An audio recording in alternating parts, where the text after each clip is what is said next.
כשרים, אך לא לזאת הייתה כוונתי.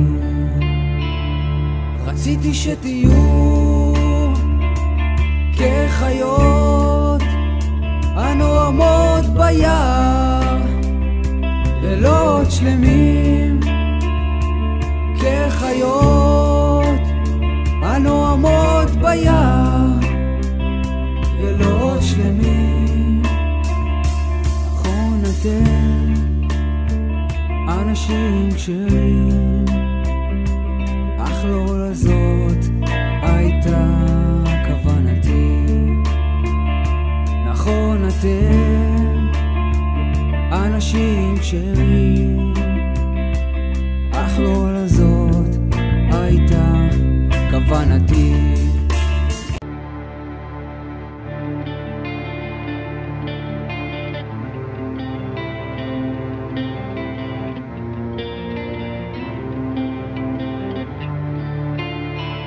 נכון אתם אנשים כשרים, אך לא לזאת הייתה כוונתי.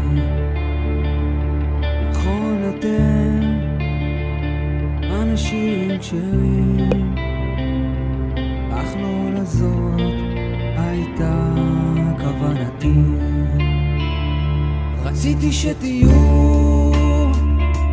כחיות הנועמות ביער, לילות שלמים כחיות הנועמות ביער, לילות שלמים.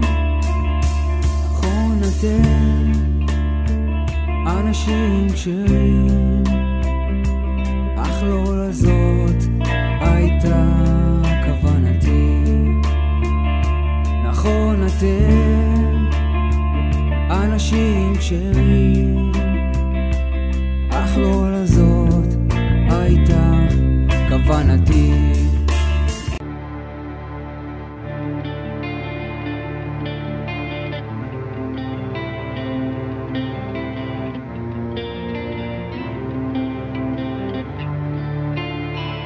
נכון אתם אנשים כשרים, אך לא לזאת הייתה כוונתי. נכון אתם אנשים כשרים, אך לא לזאת הייתה כוונתי. רציתי שתהיו כחיות הנועמות. Boker Tov, shalom à tous et à toutes.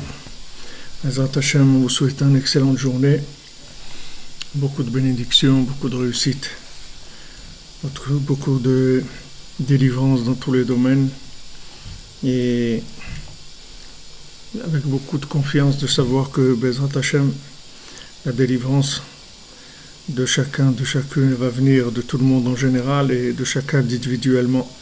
Il faut de la patience et de la émouna, Bezrat Hashem. Patience et émouna, et les choses elles vont s'arranger, Bezrat Hashem. Alors, on va faire le shiur, le Ilun Nishmat de Daniel, Bat Louise, Sassia et Maurice, et pour la refoua shlema de Sonia Bat Habiba, de Christian Denis Ben Christina, Sandrine Bat Janine, Janine Bat Églantine, notre ami David Ben Mesoda Cohen, notre chère Laura Lia Esther Traya Daniel. C'est que des bonnes nouvelles, Bezrat Hashem, qu'on entende que tout s'est arrangé, tout va bien, tout le monde est sorti de ces problèmes, de tous les problèmes. Bezrat Hashem. Alors hier, on était toujours dans notre étude de cette Torah 51. Au passage, je vous signale que ce qu'il y a derrière comme le lever du soleil, c'est à Ouman. Le matin, en général, j'essaye de mettre le lever du soleil du jour même qu'il y a eu le matin. C'est pas une vidéo d'un lever de soleil, c'est celui du jour, du matin au man.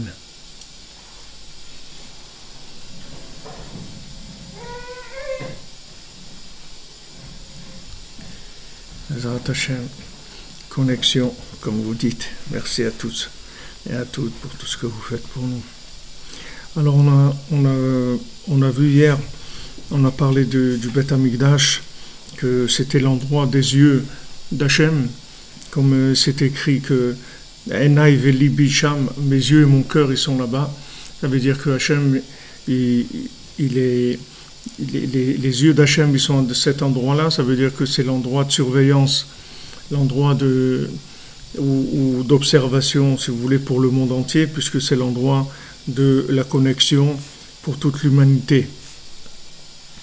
Puisque de cet endroit-là, on revient vers Echad, puisque c'est l'endroit où il y a eu le départ de la création.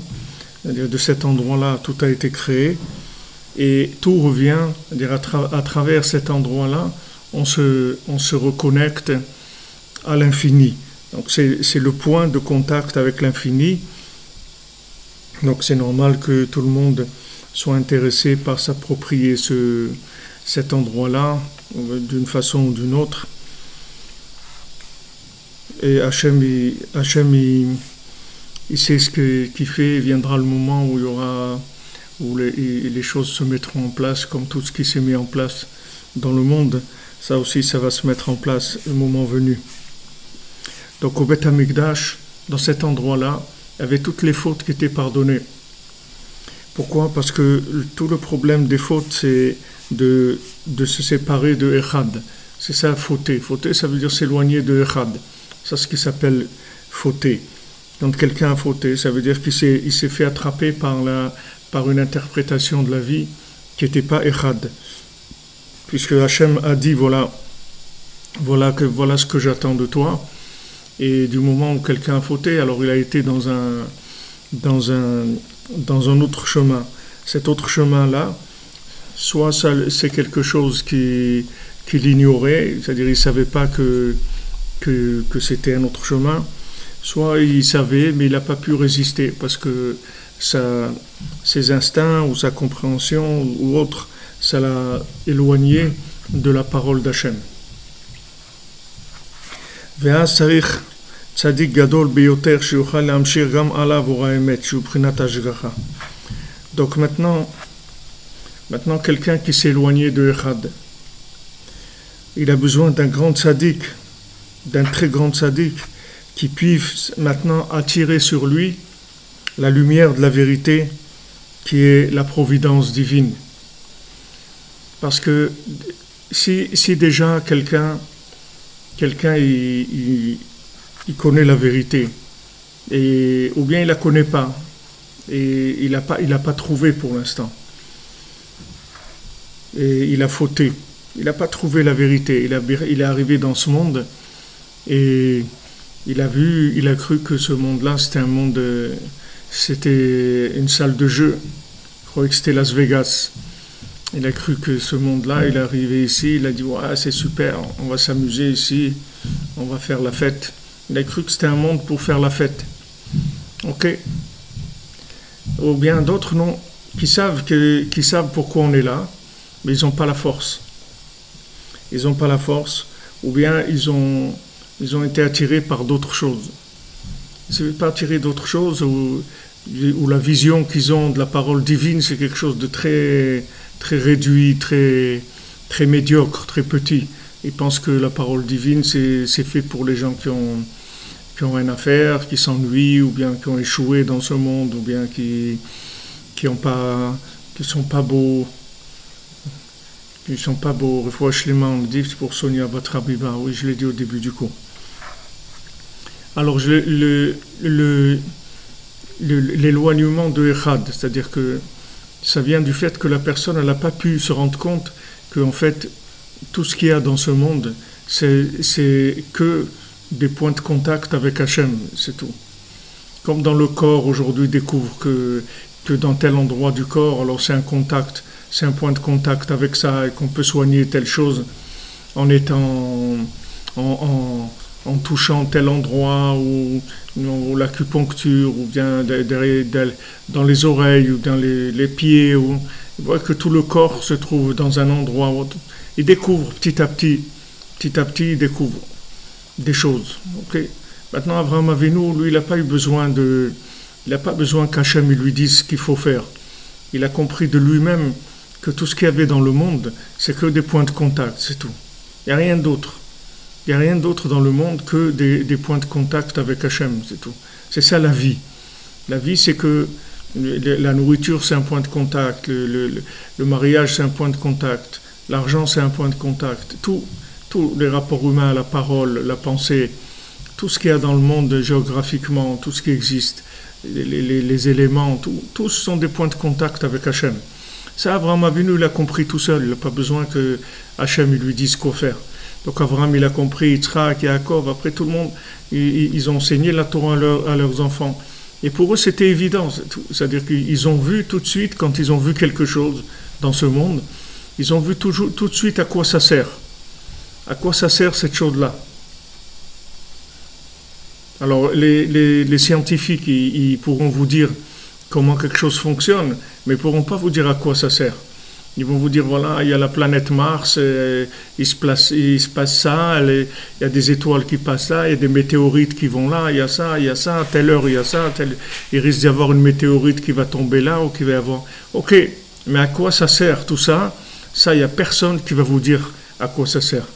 Des gens, ils ne savent pas à quoi ça sert le monde. Ils peuvent au maximum vous dire comment ça marche, mais à quoi ça sert, ils ne savent pas du tout à quoi ça sert. Et ça, c'est le principal. Comme je vous donne l'exemple que disait toujours mon ami de Rav Zilber, alav shalom, Rav Baruch Zev Zilber, alav shalom. Il donnait cet exemple-là. Il disait qu'une fois, il y a un avion avec une pendule qui est tombé dans une tribu dans l'Amazonie, et ils ont vu une pendule. Wow, ils ne savaient pas ce que c'était. Alors le sorcier, il leur a dit, je vais vous dire ce que c'est. Donc il a analysé, et après il a réuni la tribu, il leur a dit, voilà comment ça fonctionne la pendule. Il dit, voilà, il y a des aiguilles, quand elles tournent, il y en a une qui fait ça, etc. Il leur a dit tout comment elle fonctionnait la pendule. Alors il y a quelqu'un qui a demandé, il a dit, mais à quoi ça sert ça? Il dit, ah ça je ne sais pas. À quoi ça sert, ça je ne sais pas. Donc c'est exactement la même chose. Il y a des gens qui vont vous dire comment c'est fait, mais à quoi ça sert, ils ne vont pas vous dire. Maintenant, quand des gens ils se lancent dans essayant de vous expliquer à quoi ça sert, alors ça c'est le pire de tout. C'est-à-dire quand la philosophie elle commence à rentrer en jeu, c'est-à-dire qu'on commence à dire voilà, ça sert à ça, et ça sert à ça, et c'est comme ça, et la vie c'est comme ça, et l'argent c'est comme ça, et le mariage c'est comme ça, il n'y a pas besoin de se marier, il n'y a pas besoin de ci, il n'y a pas besoin... Pourquoi avoir des enfants, on perd du temps, et ça nous coûte de l'argent, et trucs. Après, ça commence les théories du mensonge, les théories. Les gens commencent à inventer des théories parce que, en fait, ils essayent d'interpréter la vie à leur avantage. Ils ont envie de faire ce qu'ils veulent de leur vie. Ils vont essayer donc de trouver, comme on l'a dit, la philosophie du besoin, c'est-à-dire essayer de trouver des raisons valables à leur éloignement de Echad. Donc maintenant, une fois qu'on est tombé dans le panneau, c'est-à-dire qu'on s'est fait avoir par toutes ces choses-là, comment on sort de ça? Comment on va sortir de ça? Maintenant, c'est bien beau de voir qu'on est tombé dans le mensonge, qu'on aime ce qu'il ne faut pas aimer, qu'on cherche ce qu'il ne faut pas chercher, on est à l'envers. Maintenant, comment on sort de ça? C'est ça, c'est ce qu'on a besoin, c'est ça. C'est bien beau de faire l'analyse des choses en montrant qu'on est dans l'erreur. Maintenant, comment on sort de l'erreur? Comment on va faire pour sortir de ça? Alors, Rabbi Nathan, il dit As Sarir Tzadik Gadol Beyoter. On a besoin d'un des plus grands tzadikim qui puisse attirer sur nous la lumière de la vérité qui est la providence divine. On a besoin de ça. On a besoin d'un grand tzadik pour nous mettre en place, pour nous mettre les choses en place. Et grâce à ça, lui aussi, il pourra revenir vers Hachem. Lui aussi trouvera son chemin. Trouver son chemin, ne croyez pas que c'est facile. C'est pas parce qu'on en parle, c'est pas parce qu'on en parle qu'on est dedans. On peut comprendre des choses, on peut comprendre que c'est comme ça, mais le vivre, c'est encore une autre étape. Vivre la vérité, c'est une autre étape. Il y a une étape de comprendre un petit peu la vérité, de savoir, c'est vrai que c'est là que ça se passe, c'est vrai, je suis d'accord avec, je suis d'accord qu'il faut accomplir ce que Hachem dit. Je suis d'accord qu'il faut être joyeux, je suis d'accord qu'il faut avoir de la émouna, je suis d'accord qu'il ne faut pas se mettre en colère, qu'il ne faut pas être jaloux, qu'il ne faut pas être envieux, qu'il ne faut pas chercher à gagner de l'argent, qu'il ne faut pas chercher l'honneur. Je suis d'accord avec tout ça. Mais ça, encore, il faut le vivre. Il y a une vérité qui est reconnue philosophiquement, intellectuellement, et il y a quand on vit la vérité. C'est encore une autre étape complètement. Donc déjà, de savoir où est-ce qu'elle se trouve la vérité, c'est sûr que c'est extraordinaire. Mais maintenant, si j'arrive pas à la vivre, ça veut dire qu'il y a un problème de contact avec la vérité. C'est pour ça qu'il dit ici que la lumière de la vérité, c'est la providence divine. C'est-à-dire que c'est la même chose. C'est-à-dire que la vérité, connaître la vérité théoriquement, et la providence divine, c'est la même chose. C'est-à-dire la vérité, c'est la providence divine. C'est-à-dire découvrir la vérité, c'est-à-dire découvrir la présence d'Hachem dans le monde. C'est ça, découvrir la vérité. Découvrir la vérité, ça veut dire qu'on est connecté avec Hachem dans notre cœur. Ce n'est pas une théorie, la vérité. C'est aussi une théorie. Ça peut être aussi de la théologie, où on peut faire des discours, on peut expliquer aux gens. Mais maintenant, arriver à transformer un individu, ça c'est autre chose, c'est un autre niveau. C'est pour ça qu'il parle de tzaddik gadol beyoter. Il a besoin d'un grand tzaddik. Pourquoi besoin d'un grand tzaddik? Si c'est pour vous enseigner la Torah, voilà, elle est là la Torah. Bon, Hachem Moshe Rabbeinu, il a fait descendre la Torah. Elle est là. Elle est là, il y a la Torah.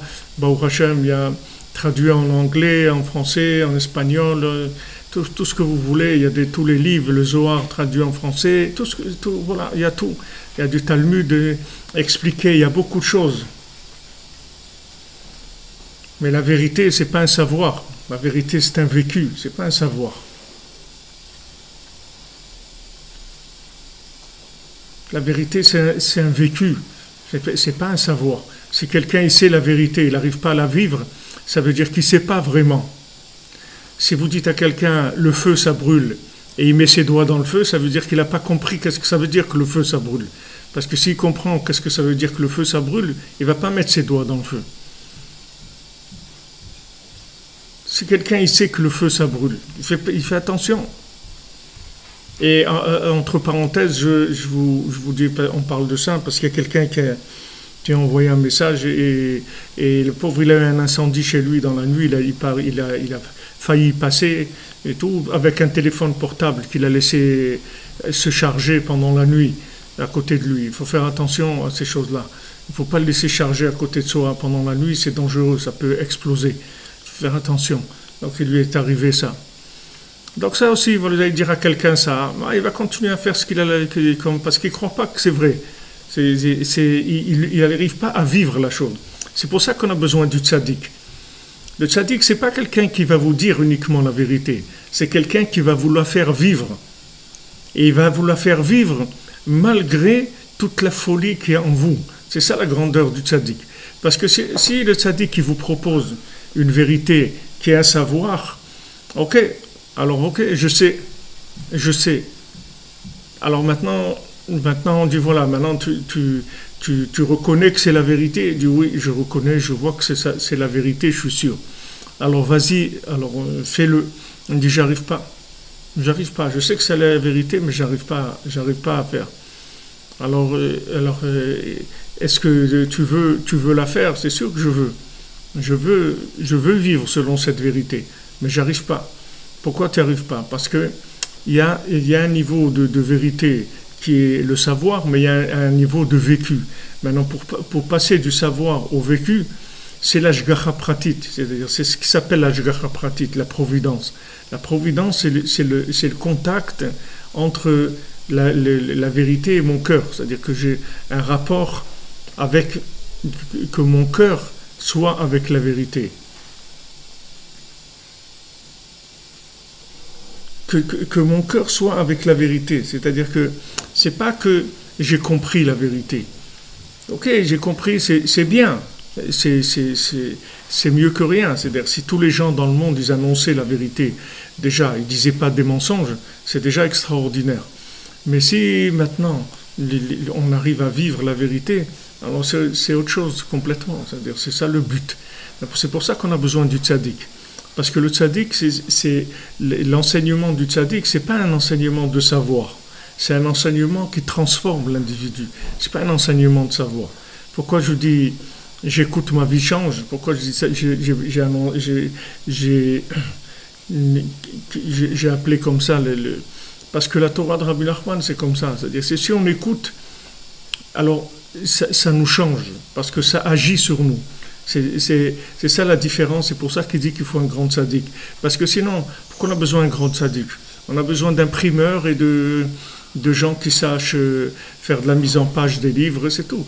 Voilà, tu veux la vérité, voilà un livre, prends-le, voilà, il y a la vérité. Prends la Bible, voilà, c'est la vérité. Allez, vas-y, débrouille-toi, c'est tout. Mais non, c'est pas ça. Avec ça, jamais on va revenir. Si vous avez ça, vous pouvez jamais revenir, parce que avec ça, vous allez connaître, vous allez avoir du savoir, mais le changement, il va être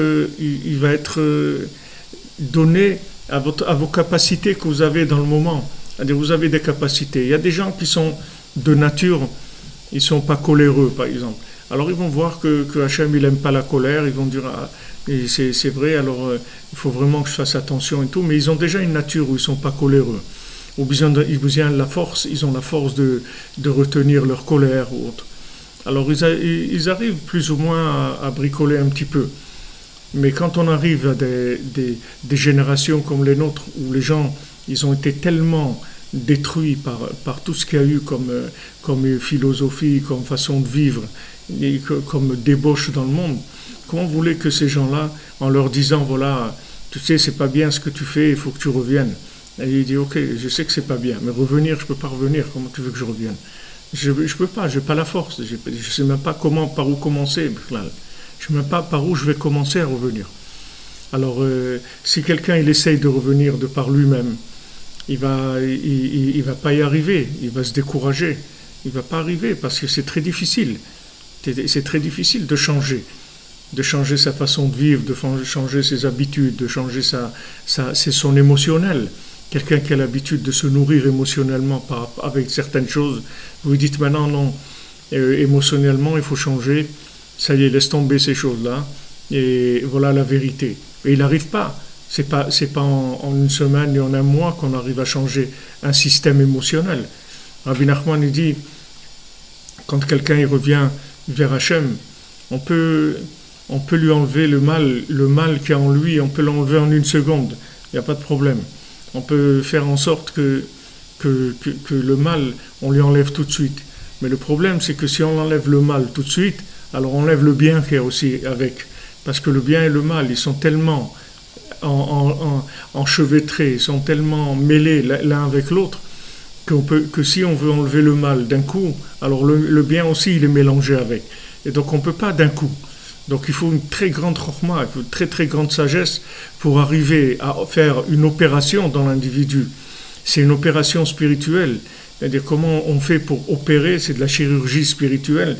Comment on fait pour enlever les points qui sont des points qui sont pas valables, qui empêchent le développement, qui empêchent la connexion, sans toucher le bien. C'est-à-dire laisser la personne avec tout ce qu'elle a de bien, parce que chaque individu il a beaucoup de bien en lui.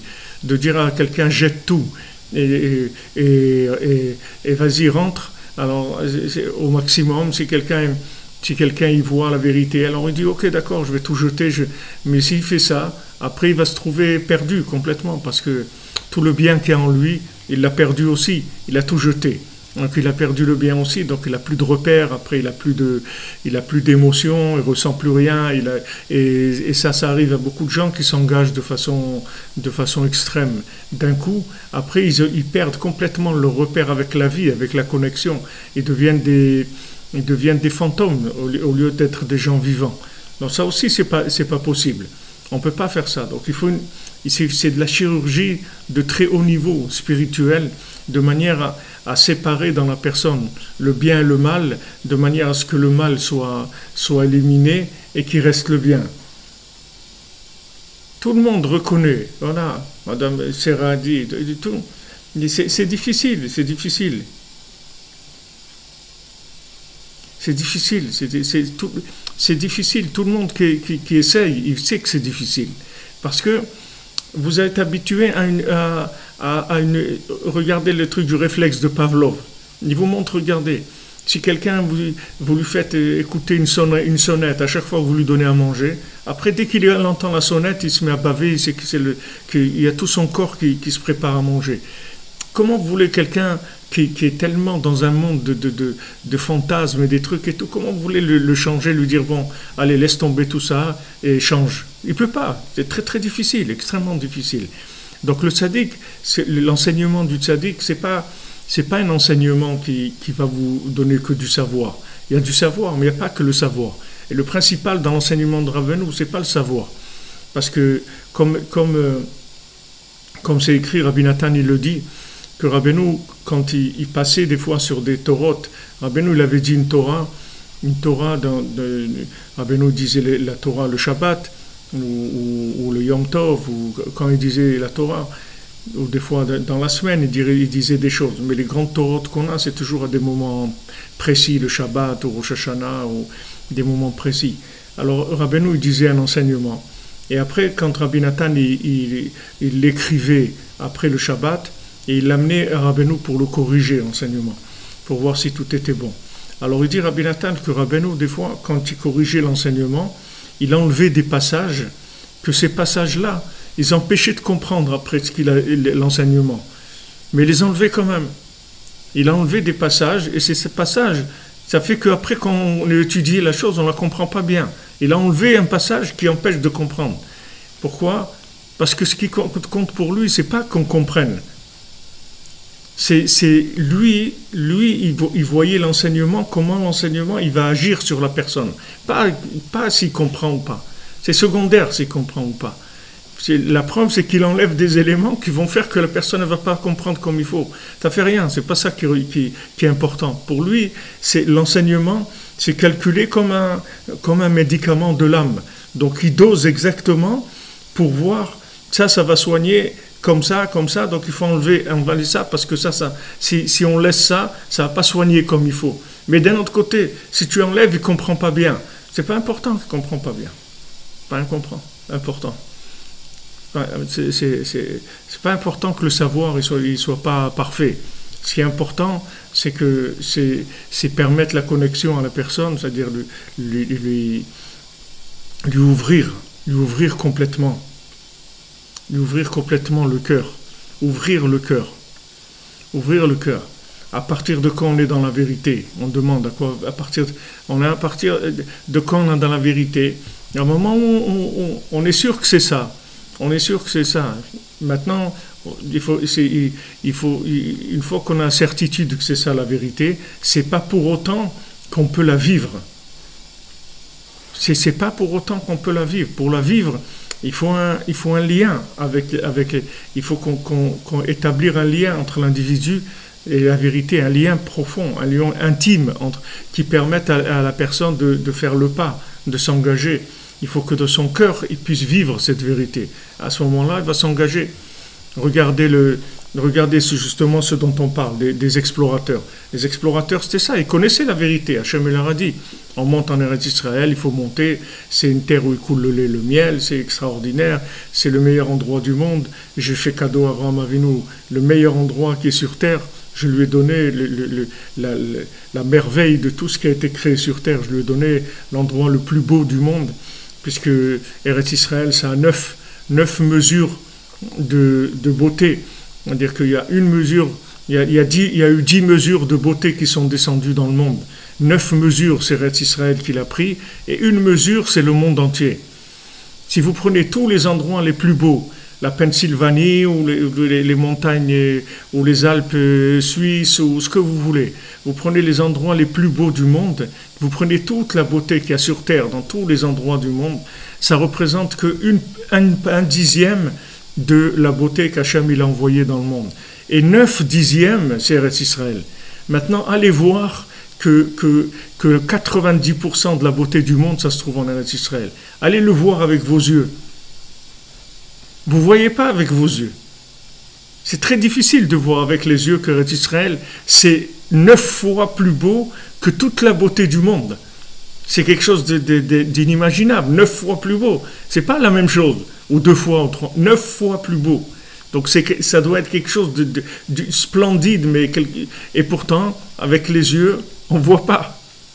Parce que nos yeux, ils ne voient pas ces choses-là. Et pourtant, ça c'est la vérité. Mais on ne la voit pas. On n'arrive pas à la voir avec nos yeux. Pourquoi on n'arrive pas à la... Oui, il y a des gens qui disent, ouais, c'est super, Eretz Israël, c'est beau, quand je vais, c'est magnifique. Ok, tout ça, c'est des définitions, des choses, c'est magnifique, c'est beau et tout. Mais 9 fois plus beau que toute la beauté qu'il y a dans le monde, c'est difficile. C'est difficile de vérifier ça sur le terrain. De dire, voilà, oui, j'ai vu.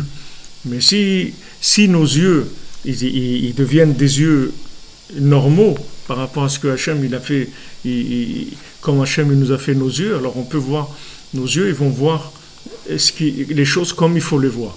Mais comme on est complètement à l'envers, alors nos yeux aussi, ce qu'ils voient, c'est par rapport à ce qu'on a l'habitude de voir et de vivre, etc. Donc c'est très difficile de vivre la vérité avec ses sens, de vivre complètement la vérité, c'est quelque chose d'extrêmement difficile. Pour ça qu'on a besoin d'un maître comme ça, un maître comme Rabbi Nachman, d'un niveau comme ça, qui puisse nous faire vivre la vérité. Parce que des maîtres qui vont vous dire ce qu'il faut faire, il y en a beaucoup dans le monde. Il y a beaucoup de maîtres qui vont vous dire, voilà, il faut faire ça, il faut faire ça. Mais un maître qui peut vous faire devenir quelqu'un d'autre, ça, vous pouvez y aller, allez-y chercher. Cherchez-le, allez-y, cherchez. Comme Rabbi Nachman dit, combien il faut le chercher. Il a dit, moi, combien il faut me chercher, il a dit Rabbi Nachman. Combien il faut chercher à se rapprocher. Baruch Hashem, on vient au Man, on fait Tikkun HaKlali, tout ça, c'est des choses qui nous connectent. Mais il faut chercher sans arrêt à être imprégné par ces enseignements. C'est ça qui va permettre à la personne de changer. Un enseignement qui est actif dans la personne. Un enseignement qui change l'individu, même malgré lui, même s'il ne veut pas. Même s'il ne veut pas, ça va le changer. Du moment où il est d'accord avec Rabbi Nachman, il l'aime, il a confiance en lui, même s'il est tellement détruit qu'il est révolté sur des choses de base du judaïsme ou de l'engagement avec Hachem, ça aussi, ça va changer complètement. Il faut être patient, faire les conseils et surtout s'attacher. Comme il dit ici que maintenant cette vérité, c'est une vérité de providence. Ce n'est pas une vérité de savoir, de connaissance. C'est la vérité de la providence, c'est-à-dire qu'on est branché. On est branché. Branché, donc les gens qui sont branchés. Vous voyez, il y a des gens qui sont branchés, ça veut dire, là où ils sont, c'est ça qui revient tout le temps. Tout le temps, là où ils sont, ils voient que ça. Ils voient que cette chose-là, parce qu'ils sont branchés. Alors quand on arrive à ça, alors on voit que Hachem, dans tout ce qui nous entoure, dans tout ce qu'on fait, là où on va voir que Hachem. On ne va pas aller contre la parole d'Hachem, parce qu'on voit que Hachem, là où on va. On n'est pas intéressé par autre chose. C'est la seule chose qui nous intéresse, parce qu'on sait que ça, c'est un point de contact avec lui. Ki ikar tshuva al yedei haemet kanal. Parce que comment on fait tshuva? Avec la vérité. C'est-à-dire faire tshuva, ça veut dire être imprégné de vérité. C'est ça qui s'appelle faire tshuva. Faire tshuva, ça veut dire revenir. Ça ne veut pas dire savoir. Faire tshuva, c'est revenir. Ça veut dire que la tshuva, c'est un chemin. C'est pas une connaissance. C'est une route. C'est un derer, c'est une connexion entre là où je me trouve et là où se trouve Hachem. Maintenant, vous voyez que même physiquement, matériellement, on est sorti d'Égypte. Donc on peut croire qu'en sortant d'Égypte, on a fait tchouva. Mais vous voyez que non, on n'a pas fait tchouva. Pourquoi? Parce qu'on n'est pas arrivé à rentrer en Eretz Israël. Parce que si maintenant qu'on était sorti d'Égypte, c'était pas un moment de savoir, c'était un moment de vécu, si on avait vraiment vécu la sortie d'Égypte, jamais personne n'aurait pu nous embrouiller pour rentrer en Eretz Israël. Ils seraient venus, ces méraglim-là, ces explorateurs, ils nous auraient raconté leur salade, on les aurait frappés, et on leur aurait dit, allez, taisez-vous, bande d'ignards, qu'est-ce que vous racontez là? Vous êtes des idiots, vous savez rien du tout. De quoi vous parlez? Mais le fait que maintenant, on est sorti prématurément, c'est-à-dire qu'on est sorti avec une vérité, si vous voulez, qui a été médiatisée, si on peut dire. C'est une vérité médiatisée, c'est pas une vraie vérité vécue. Parce que la vraie vérité, il fallait rester 4 siècles. On ne pouvait pas rester 4 siècles. On n'avait pas la force de rester 4 siècles. Donc au bout de 210 ans, Hachem il a dit, allez, tout le monde dehors, parce que sinon, c'est la fin. Donc on est sorti. Ça fait que on a acheté une publicité, si vous voulez, de la vérité. On a accroché. La lumière qu'Hachem il a envoyée était très forte. Donc on a dit, on y va. On y va. On a l'espoir, comme on dit là, la Emouna. On y va, ok. On y va. Mais il ne faut pas oublier, à un seul moment, que quand on est sorti par une vérité médiatisée, marketisée. C'est du marketing. C'est pas une vérité que j'ai pas été acheter le produit parce que j'en ai besoin. J'ai été acheter le produit parce qu'on a fait de la pub dessus. C'est pour ça que je l'ai acheté. On m'a fait de la publicité.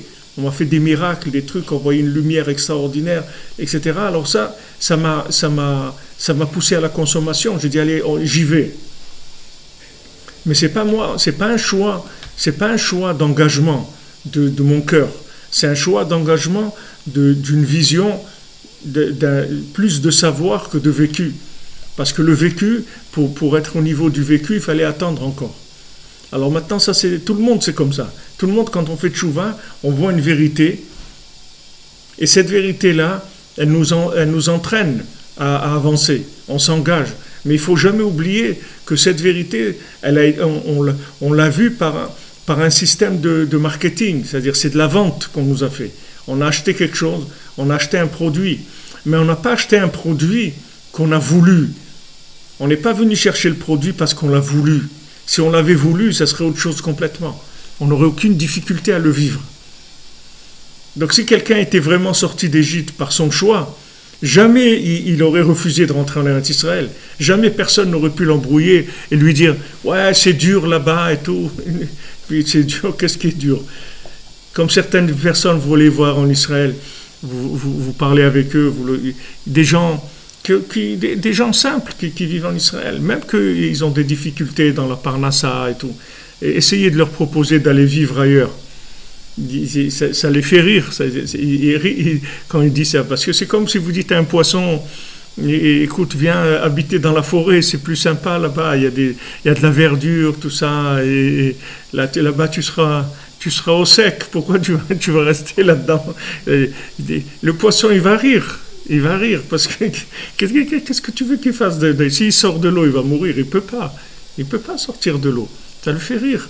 Alors ça c'est pareil, quelqu'un qui va en Eretz Israël, tu lui dis, ouais, viens à Manhattan, viens à Boston, viens à Paris, ça le fait rire, il peut pas, c'est quelque chose, ça n'existe pas dans sa tête, cette chose-là. Pourquoi? Parce qu'il vit dedans, il vit à son niveau, il le vit. Si la vérité, tu la vis, il n'y a personne qui peut t'embrouiller. Mais le problème, c'est que comme maintenant la sortie, elle s'est faite par du marketing, alors on est très sensible il y a beaucoup de choses, on peut se tromper. Parce qu'on ne vit pas la chose comme elle est. Si on la vivait comme elle est, personne ne pourrait nous embrouiller. On verrait tout de suite clair. Voilà, ça oui, ça non. Ça serait très clair. Tous les éléments, ils seraient très clairs. Mais du fait que maintenant on est sorti prématurément, c'est-à-dire que tous on a un engagement qui était un engagement parce qu'on a vu beaucoup de lumière, alors il faut faire attention après de ne pas manger du chametz. C'est-à-dire de ne pas commencer à fermenter, à réfléchir, à dire voilà, ouais, mais peut-être ça, peut-être si, et on commence à réfléchir de là et de là, c'est comme ça qu'on se perd. Il faut rester dans l'intégrité du départ, il faut s'accrocher, il faut dire voilà, ça c'est comme ça, c'est tout. Et moi je reste là-dedans, je ne bouge pas, c'est ça ma vie, je reste là-dedans, et voilà, maintenant il va y avoir des hauts et des bas, mais je m'accroche. Et à ce moment-là, je ne serai pas sensible à toutes sortes de théories qui vont venir dans le monde, parce qu'il y a toutes sortes de théoriciens qui vont venir, et tous ils vont venir avec des vérités, des choses soi-disant plus vraies les unes que les autres, et vérifiées avec des résultats, tout ce que vous voulez. Il faut s'accrocher aux conseils basiques qui sont de parler avec Hachem tous les jours, venir à Ouman, d'étudier la halakha. Ça c'est la base, c'est sur ça qu'il faut s'investir, et là de ça il ne faut pas bouger, quel que soit tout ce qui peut se passer dans notre vie, que des choses bien, Bezat Hachem, et il faut rester accroché à ça tout le temps. Ça c'est une vérité qui est liée avec l'ashgacha, c'est-à-dire que c'est la vérité qui est liée avec le vécu de la présence divine dans le moindre détail de ma vie, parce que je suis engagé. Du moment où je suis engagé, que je suis connecté, alors je vais voir, il y a un retour, il y a une manifestation d'Hachem. Hachem, il se manifeste tout le temps dans le monde. Ne croyez pas qu'Hachem, il est caché. Hachem, il est caché pour des gens qui ne le cherchent pas, mais les gens qui sont connectés, ils voient Hachem.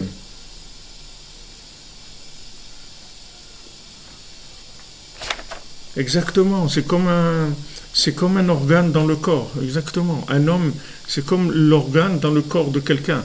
Quelqu'un, ça lui plaît pas, il a le cœur là où il est, il a envie de le déplacer, il veut le mettre dans le dos. Ça lui plaît pas. Mais il n'y a pas, chaque chose, elle est à sa place, et tout le système entier, il marche avec ça. Et avec ça, chaque chose, elle est à sa place, mais elle est dans un système entier qui fonctionne avec ça.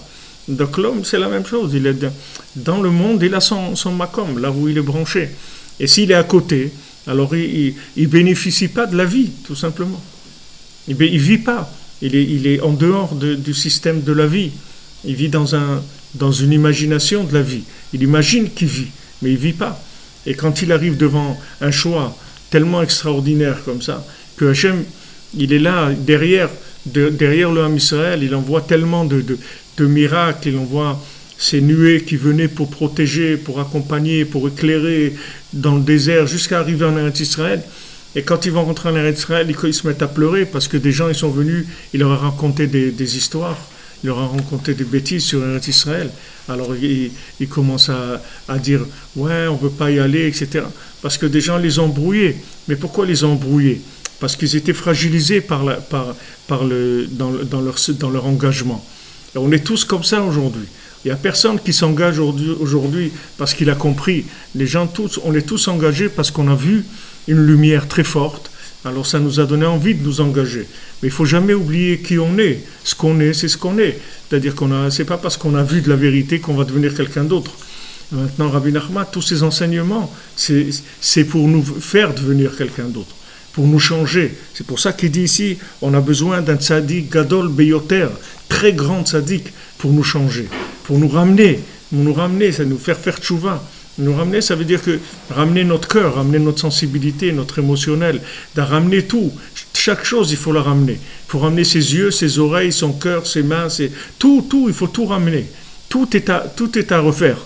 Tout est à ramener, parce que tout est perdu, tout a été mal interprété, tout a été complètement dévié de la parole divine.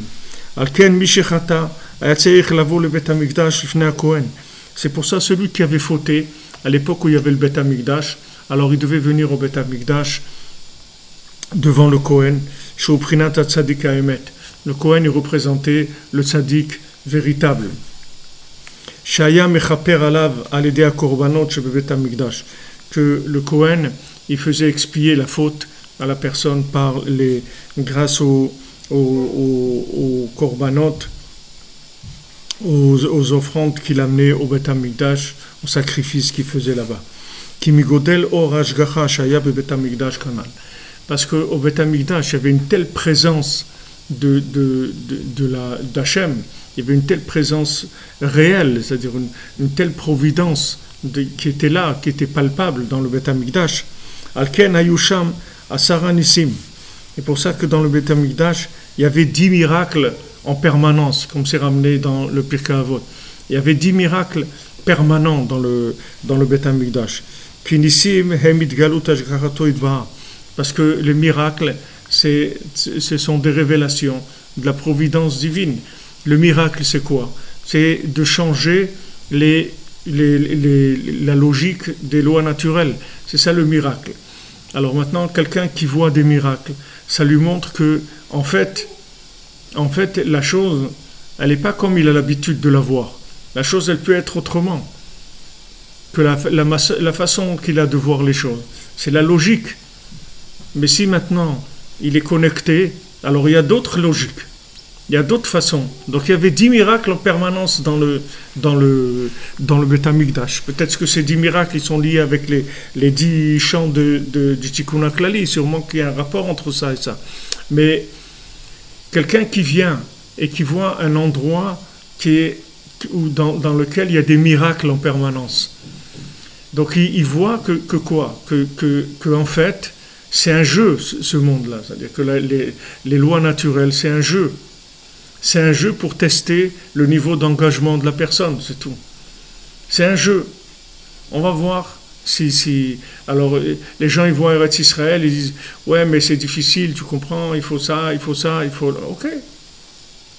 Logiquement, c'est difficile. Logiquement, c'est impossible. Logiquement, d'avoir une grande famille avec 10 enfants, c'est difficile. Comment quand tu vas les nourrir, comment tu vas leur faire leur mariage, comment tu vas... C'est difficile, logiquement. C'est même impossible. Mais il faut savoir que quand tu t'engages, alors tout le système, il change. C'est pas le même système. Il y a le système pour la vitrine, il y a le système du magasin, et il y a le système de l'arrière-boutique. C'est autre chose. C'est une autre façon de vivre. Alors maintenant, avant de te rendre compte de ça, de t'habituer à vivre comme ça prend beaucoup de temps avant que tu t'habitues à dépasser la logique des choses. Et que tu saches, c'est-à-dire que tu sois convaincu que quand il y a quelque chose à faire, tu vas le faire. Même si, d'après les lois naturelles, ça paraît impossible, tu vas le faire quand même. Parce que tu sais que les lois naturelles, c'est juste quelque chose, c'est une vitrine, c'est tout. Ça peut changer complètement. Donc ça, c'était une conscience permanente qu'il y avait dans le Beth Amikdash. C'était cette conscience-là qui était entretenue en permanence. Alors quand quelqu'un avait fauté, c'est qu'il était passé complètement de l'autre côté, c'est-à-dire fauter comme on a vu, c'est se déconnecter de Echad complètement. C'est-à-dire qu'il est parti, il a complètement quitté la parole divine, il est parti complètement dans la logique des lois naturelles, il a fait ce qu'il a eu envie, il a suivi ses instincts, etc. Il a fait ce qu'il avait envie. Maintenant, il regrette, il veut revenir. Alors comment il revient? Il revient dans un endroit où là-bas il y a des miracles en permanence. Et cet endroit-là, il peut donc automatiquement pardonner toutes les fautes, puisqu'il y a des miracles en permanence. Donc la faute est venue de quoi? D'avoir suivi des lois naturelles.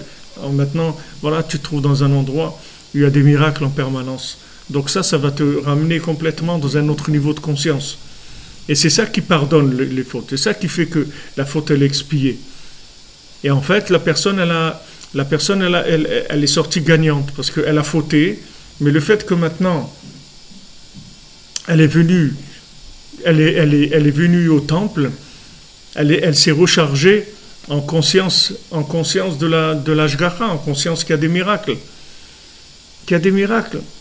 Quelqu'un il dit ouais mais moi je peux pas changer, c'est très difficile. Non, c'est pas vrai. Tu peux changer. Complètement, tu peux t'arranger et tu peux changer complètement, tu peux avoir une vie extraordinaire, tu peux changer. Seulement, il faut y croire. Il faut que tu dépasses la logique. Même si tu as fait la même chose 10 000 fois, il peut y avoir une fois où tout va changer. Il y a pas c'est pas obligé que ce soit tout le temps comme ça. Donc même dans l'Avodat Hashem, il y a un lien de miracle. ומגודל התגלות ההשגחה שהיה בבית המקדש, על ידי זה היה ממשיך הכהן אור ההשגחה גם על הרחוק שהוא החוטא. Donc voilà, ce qui dit qu'il y avait une telle force, une telle lumière de la providence divine, que même quelqu'un qui a fauté, le Kohen, il arrivait à amener sur lui la lumière de l'Ashgacha, la lumière de la providence. Normalement, quelqu'un qui a fauté, il est hors circuit pour la providence. Non, le fait qu'il vient au temple, le fait qu'il vient chez le Kohen Gadol, alors le Kohen Gadol, il peut connecter même quelqu'un qui a fauté. Mais quelqu'un qui a fauté, c'est-à-dire même quelqu'un qui est tombé complètement dans les lois naturelles, alors le Kohen Gadol, il peut le reconnecter. Il peut le reconnecter, parce que il y a un niveau de connexion qui est au-delà de ce que la personne elle peut avoir comme problème. Il y a un niveau de connexion qui est par rapport à un certain niveau de problème. C'est-à-dire que si quelqu'un il a tel niveau de problème ou tel niveau, donc il est disqualifié, il n'a pas accès, c'est éliminatoire, il ne peut pas rentrer. Et il y a un niveau de révélation de la miséricorde d'Hachem, c'est-à-dire un niveau de connexion qui est tellement élevé que même si la personne elle-même, elle est loin de par elle-même, elle est déconnectée de par elle-même, d'après ses actions, son comportement, et on va arriver à la reconnecter. On va arriver à la reconnecter. C'est ça le travail du tzaddik. Qu'est-ce qu'il fait le tzaddik? Le tzaddik, il connecte des gens qui sont inconnectables d'après les lois naturelles. D'après les lois naturelles, ce n'est pas des gens qu'on peut réparer. Toutes les générations, tous les gens qui viennent maintenant, ce sont des gens que logiquement, ils ne sont pas réparables. Et pourquoi maintenant ils sont venus et ils vont être réparés? Parce que Rabbi Nachman, c'est pour ça qu'ils vont être réparés. C'est parce que Hachem, il a envoyé un tzaddik comme ça, qui va réparer les gens irréparables. C'est ça son travail. Il est fait pour ça. Donc ne t'inquiète pas si tu crois que tu es irréparable, parce que tu fais partie du club. Tout le monde est comme ça. Ne crois pas que tu es quelqu'un, que tu te sens que tu es le pire de la terre. Mais tous les gens, c'est les pires qu'il y a. Tout ce qui vient maintenant, toutes les gens qui viennent maintenant, c'est des gens qui ont cherché, ils sont tombés, ils sont retombés de génération en génération, et ils sont venus maintenant à la fin des temps pour chercher une réparation. Et Hachem, il a envoyé un maître comme ça, qui va réparer des gens que logiquement, ils ne sont pas réparables. Donc ne va pas avec la logique, parce que logiquement, tu ne vas pas voir comment tu vas t'en sortir. Logiquement, il n'y a pas d'issue. Ne va pas avec la logique. Ne va pas avec la logique, va que avec la émouna. Nous, c'est encore bien pire que l'Égypte. Parce que l'Égypte, ils ont tenu là-bas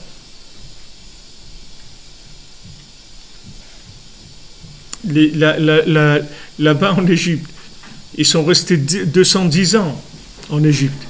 Et quand ils sont arrivés à la 49e porte de la Touma, alors Hachem, il leur a dit, sortez. Mais nous, on est dans la 50e porte de l'impureté depuis longtemps. Ça veut dire, nous, c'est pas 210 ans. Donc, c'est une seconde, on ne peut pas rester en Égypte. C'est pas 210 ans. Une seconde, on ne peut pas rester. C'est-à-dire, on est obligé tout le temps de nous envoyer de la ventilation, de lumière extraordinaire pour nous maintenir. Sinon, on ne peut pas.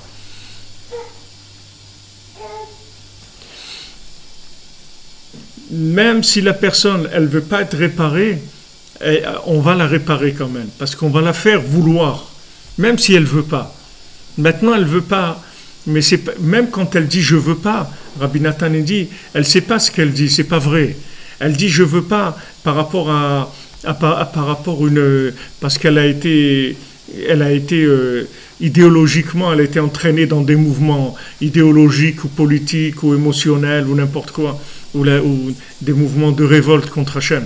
Mais elle, si vous la prenez, la personne seule, vous l'isolez, vous allez voir qu'elle veut. Elle veut, Béhémet. Si vous prenez le temps de parler avec elle, vous allez voir qu'elle veut.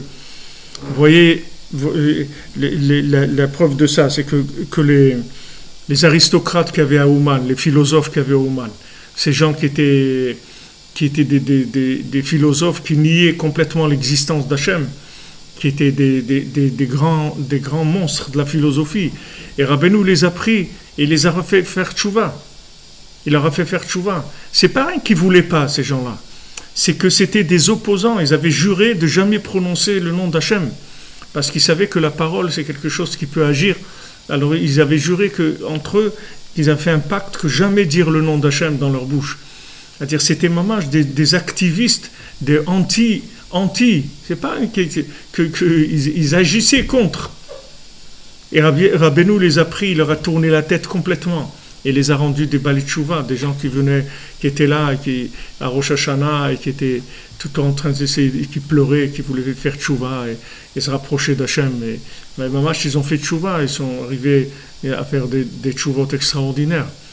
Donc c'est pas... Il y a, si vous voulez, les premières lignes, les gens les moins abîmés. Eux, ils vont démarrer les premiers. Et après, il va y en avoir d'autres, et encore d'autres, et après, il va y avoir les traînards, les gens qui ne veulent même pas rentrer à l'école. Ce n'est pas les gens qui sont... Il y a des gens qui sont à l'école, des bons élèves. Il y a des gens qui sont à l'école, des mauvais élèves. Il y a des enfants qui jouent, mais ils jouent dans l'école. Et il y a les enfants qui font de l'école buissonnière, c'est tout. Ils sont tout le temps dehors, ils ne veulent même pas rentrer dans l'école. Ceux-là aussi vont rentrer. Tout le monde va rentrer. Parce que c'est une miséricorde qui est totale. C'est pas par rapport à votre participation. C'est une miséricorde totale. Cette miséricorde totale, elle va atteindre n'importe qui là où il est. Le plus éloigné du monde, il va se rapprocher. Rabbi Nachman, il a dit, il va rapprocher tout le monde, tous les individus qu'il y a sur terre. Ne vous faites pas de soucis, on va venir vous chercher, et tous les gens que vous voyez éloignés, on va venir les chercher, tout le monde, on va venir chercher chacun. Seulement, c'est pour ça qu'on essaye de diffuser au maximum. On diffuse au maximum pour enlever la souffrance du monde, parce que de toute façon, tout le monde va y venir. C'est une question de temps. Mais nous que Baruch Hashem, on a touché un petit peu, même si c'est quelques milligrammes qu'on connaît, à peine des microns de ce que c'est la Torah de Rabbi Nachman. Mais avec ça, déjà, au moins on peut marketiser déjà. Avec ça, on peut déjà aider des gens qui sont loin. Ils vont sentir le parfum de la réparation, le parfum de la vérité, le parfum de la réparation. Et avec ça, Bezat Hashem, tout le monde va être réparé. Alors, Bezat Hashem, bonne journée, Be'atzlacha. Que des bonnes nouvelles pour tout le monde, de la santé, de la joie, et ayez confiance, il y a un maître qui répare, Baruch Hashem, qui est venu pour réparer le monde, donc vous pouvez vous appuyer sur lui et être tranquille, vous pouvez être tranquille que la réparation, elle va être parfaite, totale, complète pour tout le monde, personne ne restera en dehors, Bezat Hashem. Bonne journée, merci pour votre aide. Oui, merci pour votre aide, pour votre présence, pour votre soutien à tous les niveaux, et que vous ayez la bénédiction de Rabbi Nachman qui a dit quand maintenant, moi quand on me donne quelque chose, alors on est béni immédiatement.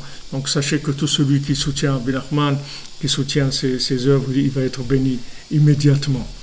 Immédiatement, la bénédiction qu'elle vienne immédiatement, Bezat Hashem. Yatzlacha, bonne journée.